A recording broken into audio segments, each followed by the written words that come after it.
Alas 5 na ng hapon, naghanda kami kasi a-attend kami ng kasal.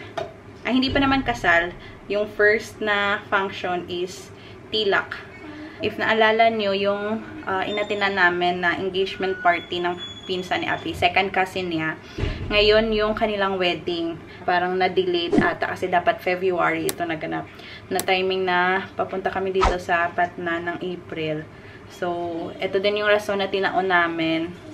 Yung pagpunta dito sa Patna na maka-attend kami sa kanilang function kahit isa man lang or kahit sa kasal para maano din nila ni mama makita yung kung paano yung kasalan dito sa India. So yun. So balik kami na lang ni Honey and ni Arunji yung magkasabay papunta doon. Yung aking mga biyana na una na doon sa ano guys sa bahay ng tita nila ni Abhi.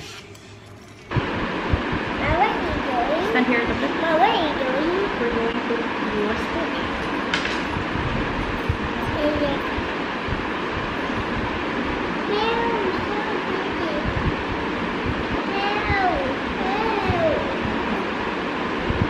That's what I said you did.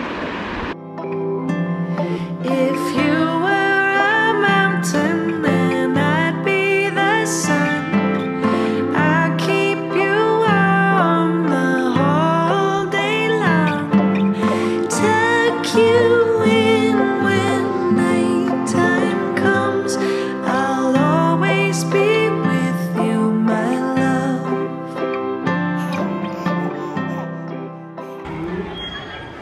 Ayan na guys.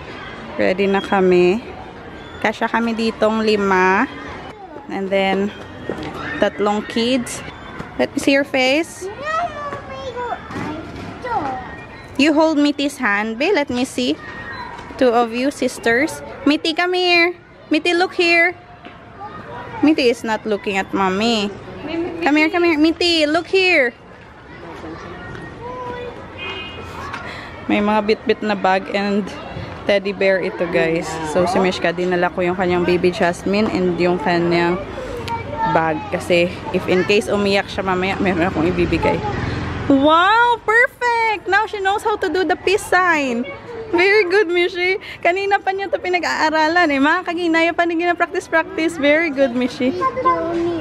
Yeah, I will take your video. Okay, here.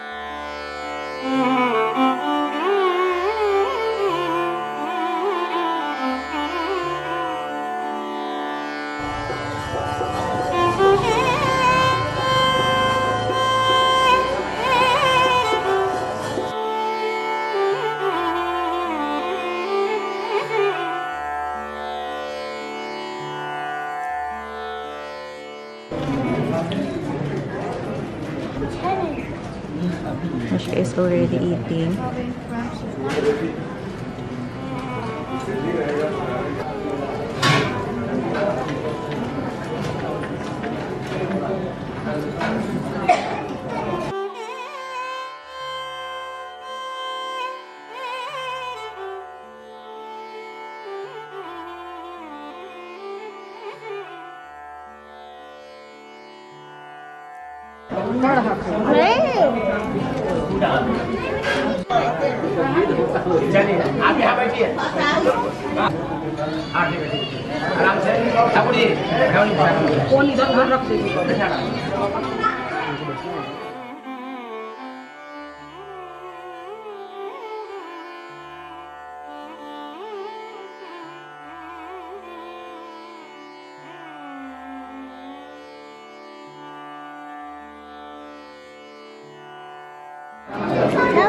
They will give gifts to Mimi.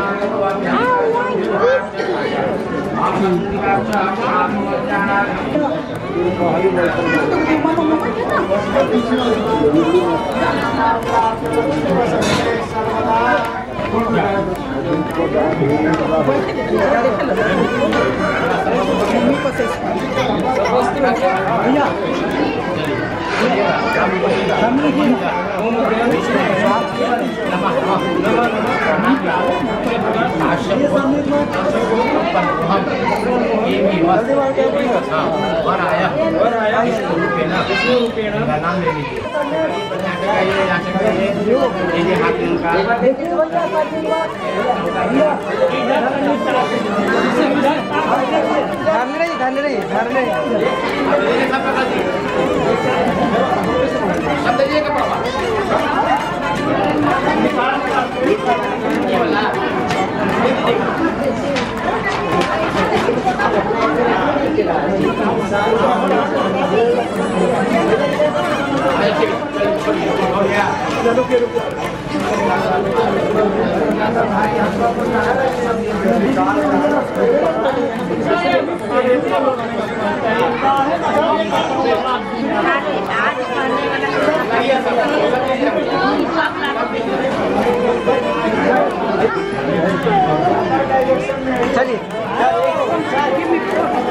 Go to that.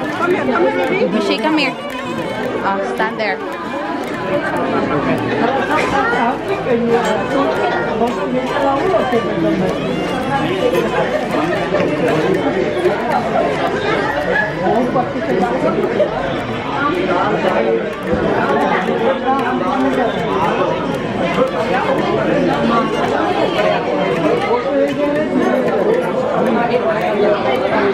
So yan yung mga bagong damit na binigay sa lalaki mula sa girl side. And umalis ngayon yung ano guys, yung groom kasi magpapalit siya ng bagong damit. So ngayon naghihintay na lang sila na bumalik yung groom. Suot yung mga bagong damit na binigay sa kanya. Yung nasa harap pala natin, yan yung kapatid ng bride. Siya yung nagbibigay ng regalo sa groom.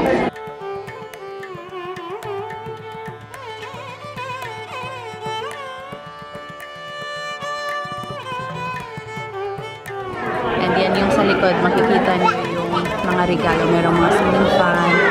Ano pa yung sa likod na yun? Merong juicer ata yun or blender. Tapos yung mga basket ng pagkain. Tapos ayan sa maleta, dyan nakalagay yung mga mamahalin.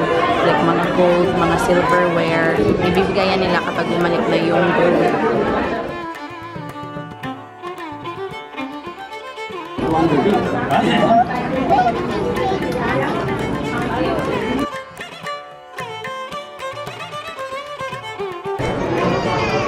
Nakabalik na yung groom.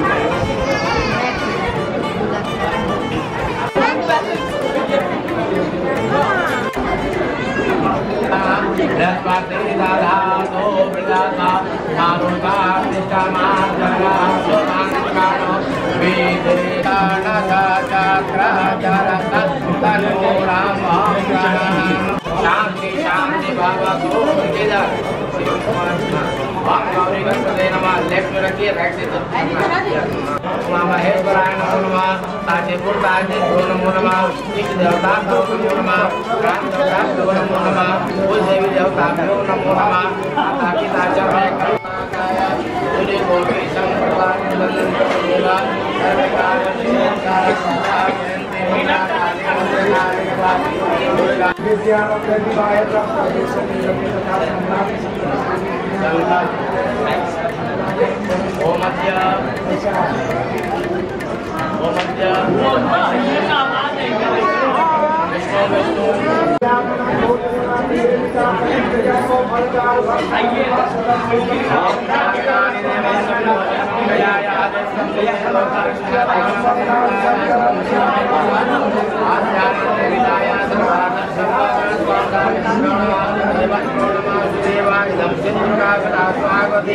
Lakshmi पदस्नाम देविता अध्यानाभ्यंत्रो नमस्तु देवा कांडात्संतो अध्यानाभ्यंत्रो नमस्तु देवा सपुंडरीक्षंतो अध्यानाभ्यंत्रो नमस्तु ता अर्पण दीजिए। हम इदम अर्पणम तुभ्यम सपुंडरीक्षंतो ओम हस्पतिले उधर सामने से फ्रंट से भी कॉर्नर से जाकर तो कुछ यम गौरी नारायणी नमस्तुते स्वागतानि देवस्य सापुंडरीक्षंतो अध्यानाभ्यंत्रो नमस्तु सुब्रह्मण्य हुआ है। ओम सूर्याय नमः शुक्राय नमः ओम सूर्याय नमः शुक्राय नमः भौमाय नमः पुण्याय नमः वसुदेवाय नमः शुक्राय नमः सत्याय नमः भावकाय नमः केतुवाय नमः सबग्रह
Silver na ihatid sa pamilya.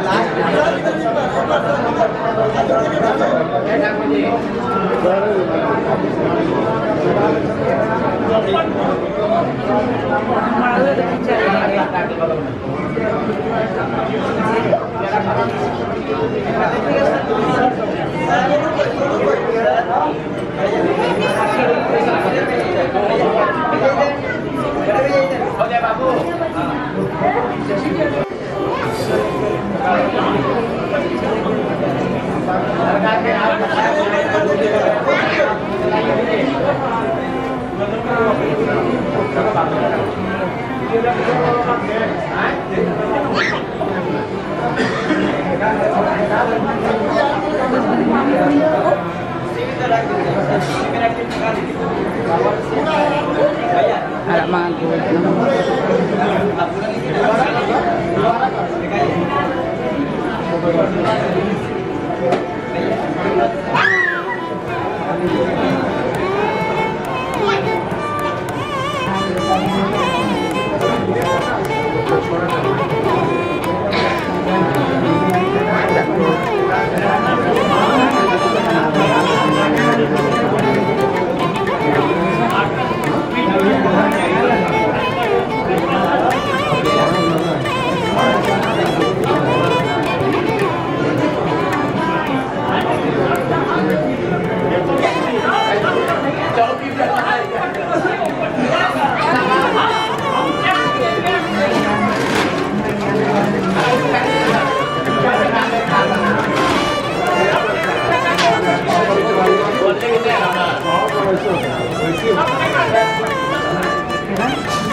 maboy ka na karon. Oo, maboy ka na.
Nasa taas kanina yung mga rituals na ginawa. So ngayon tapos na yung tinatawag nilang tilak.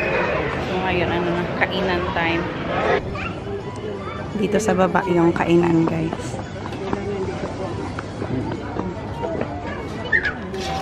Meron siyang panipuri. Meron ding chat.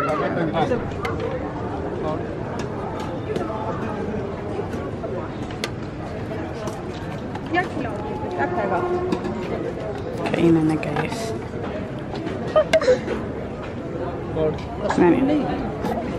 Excuse me.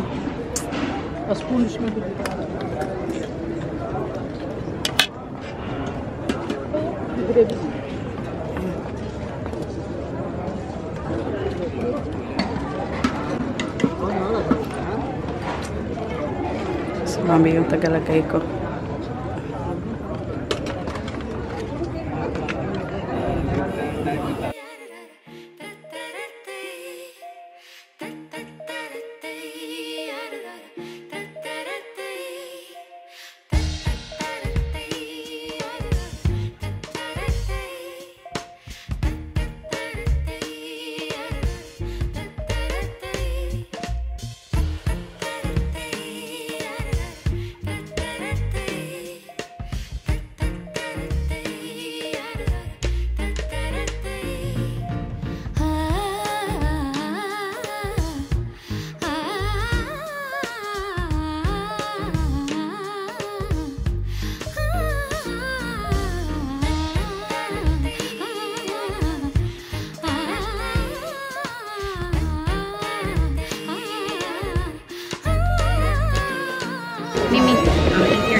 Ito pa pala yung mga regalo ng girls side para sa lalaki guys. Meron yung bed, mattress, sofa, tapos meron pa daw mga refrigerator, parang lahat ng electronics. Ipapadeliver na lang sa sa Delhi kung saan sila nakatira. Pero ito ngayon yung mga andito, mga upuan, mga sofa, ganyan. Uwi na kami. Alas 10 na din kasi ngayon na natapos yung kainan. Pero madami pa din yung mga tao ngayon, oh. Dahil medyo kompleto yung pamilya, guys. Yung mga tito ni Abhi, mga aunts. So, magpa-family picture kami before umuwi.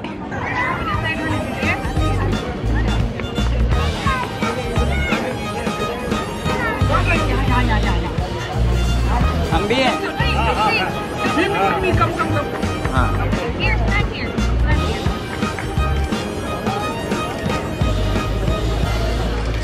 One second bed. Bed. Jaldi.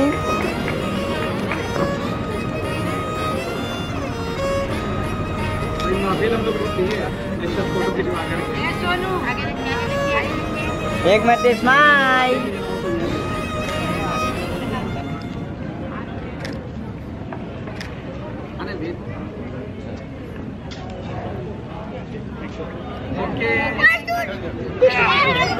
पीछे पीछे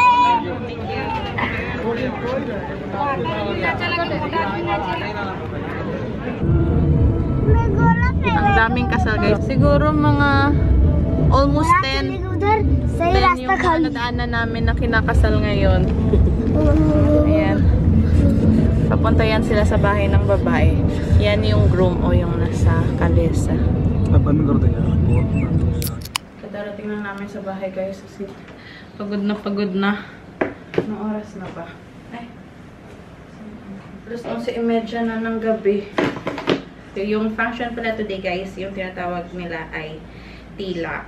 So, familiar tayo sa tinatawag na dowry, yung dowry system ng India. Pero sa ngayon, illegal na yung pagbibigay ng dowry. Tinatawag na lang nila para sa ganitong function or para sa, yung parang equivalent ng dowry is gift para sa ikakasal, para sa pamilya ng lalaki mula sa pamilya ng babae. Yung ganap ngayon is parang kami na mula sa side ng babae, pumunta kami sa bahay or sa side ng lalaki para magdala ng mga regalo para sa groom. So, sabi ni Mami, yung lahat daw ng mga kailangan sa bahay, niregalo nila, like meron pa daw mga mga washing machine, mga cooler. Tapos nakita niyo yun, parang meron silang ceiling fan nga. Lahat, as in lahat talaga ng mga gamit sa bahay, niregalo ng side ng babae para sa lalaki. Pero para sa kanila din naman yun, sa pagsisimula nila ng kanilang married life, ganun. Hindi na talaga nila ginagamit yung term na dowry, kundi yung na lang, pagbibigay ng regalo mula sa pamilya ng babae para sa family ng lalaki, ganun. And nakakatuwa dahil wedding season talaga ngayon. Ang dami naming nakitang kasalan sa daan. Merong mga barat. Tapos yung sa aming wedding hall sa Avasar, meron din kinakasal doon. So nakita nila ni Mama na may kinakasal doon sa pinagkasalan din namin ni Abhi. It brings back memories lang. And yun yung parang na-miss nila na hindi nila na-witness yung kasal namin. Pero at least ngayon, naka-attend sila ng function and siguro yung shadi na din or yung marriage or yung final talaga na function, yung kasalan, mawi-witness nila kung paano yung kasal talaga sa India. So, parang equivalent na lang din ng kasal namin na hindi sila nakapag-attend. Ganun. Na ito din yung rason kung bakit itong date kami umuwi sa Patna para maka-attend kami sa kanilang wedding. Diba sinabi ko doon sa engagement namin at baka hindi kami talaga maka-attend kasi nung last na pinag-usapan yung date ng kasal, akala namin February, so hindi talaga kami makakapunta. Pero nung napagplanuhan na pupunta sila ni Mama dito sa India, yun, tinaon namin na pag-uwi kami ng Patna, maka-attend kami ng kasal. Diba? Parang ang daming ganap, ang dami nilang na-experience, ang dami nilang na-witness sa pagpunta nila dito sa India. So, sulit din. Sulit yung pagpunta. At saka nakakataba ng puso kasi yung halos lahat ng mga pamilya ni Abhi, kapag nakikita nila akong nagva-vlog or nahihirapan ako kumuha ng video kasi maraming tao ganun, tapos nahihiya talaga ako na like sisingit ako para makakuha ng video. Tinatawag talaga nila ako na dito ka gana. Tapos nung pauwi na kami sa sasakyan, sabi ni Mami, meron daw yung mga nagsabi sa kanya na meron daw silang mga pamilya nagsabi na nasaan yung ano mo, yung daughter-in-law, bako. Yung term na dito is bako.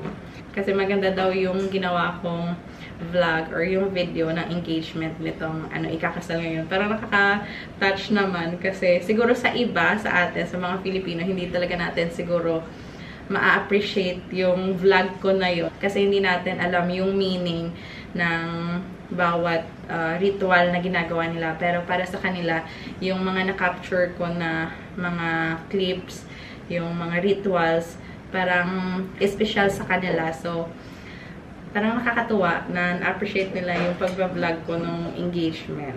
So, yun lang. Kahit naantok na ako, parang nabuhayan ako ng dugo nung sinabi ni Mami na nagustuhan nila yung engagement. Kaya kanina, sinabihan nila ako na tomorrow, umattend ulit kayo. Kasi 4 consecutive days itong functions na magaganap, guys. Yung final na function is yun nga, yung shadi. So, today is the tilak. Tomorrow is the mendi. And then the 3rd day is the sanggit. And 4th day is the shadi. So, I'm not sure if matutuloy kami bukas. Pero yung alam ko is yung sa wedding talaga or yung shadi, yung ate na namin. But anyway, yun lang. Matutulog na kami ni Mishka. Pagod na pagod na. Say good night to them na. Good night to everybody. Thank you for watching. Subscribe. Bye. Good night. Mwah.